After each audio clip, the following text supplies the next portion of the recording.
I'm the Chris who plays games, and this is my new car.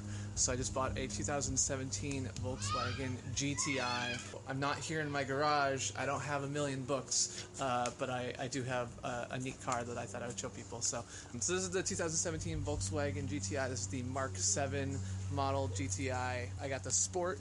The Sport gives me a couple things. It gives me a little bit more horsepower. One of the things that's useful for me, given where I use it, is that it gives me a limited slip differential. This is useful because in the snow in Boston, when you are trying to move your car, if you don't have a limited slip differential, your front wheels, while they are attempting to drive, will happily just spin and spin and spin on one side while the other side doesn't move. Not really good for getting out of the snow. The car is brand new. The Sport comes with the tartan cloth seats that are kind of a classic part of the GTI, styling. We got some cool looking dashboardy things, so we got fancy looking speedometer and everything else like that. With the Sport, you get the push button to start.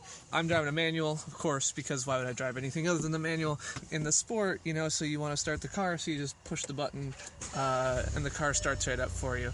Stick shift, 6-speed. We've got all kinds of fancy, performance monitoring for the car, so you can see here the temperature gauges, PSI, and G-forces. In the console, you've got a whole bunch of fancy, display stuff as well, so you can look at your driving data, and this can be a digital display of speed. You can do travel time, distance, range, etc., all these kind of standard things, I guess, at this point. But for me, it's all new because I've never bought a car before, so this is my first car purchase, my first new car purchase as a result as well, obviously. Android Auto gives you integrated driving navigation system from the Android phone.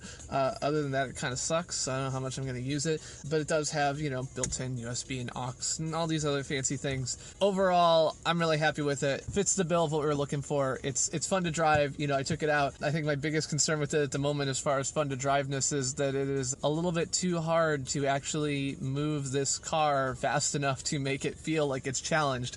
It really just likes to go. So, but at the same time, it's okay to tool around in the city, and it's not going to be too upset. 24 mile per gallon, city, 34 mile per gallon highway. But mostly, I'm just excited that I get to have something brandy new here, and really excited with the way it looks. I think that I bought the midnight blue color here, and I really like the way the metallic midnight blue really comes out nice. I think that with the fancy, you've got the red brakes that you can see there, as well as the red stripe in the front. It really gives it a kind of a neat look here on the car. So that's a look at my new GTI here. 4-door hatchback sport model, manual transmission, 2017 Volkswagen GTI. So that's about it. Bye.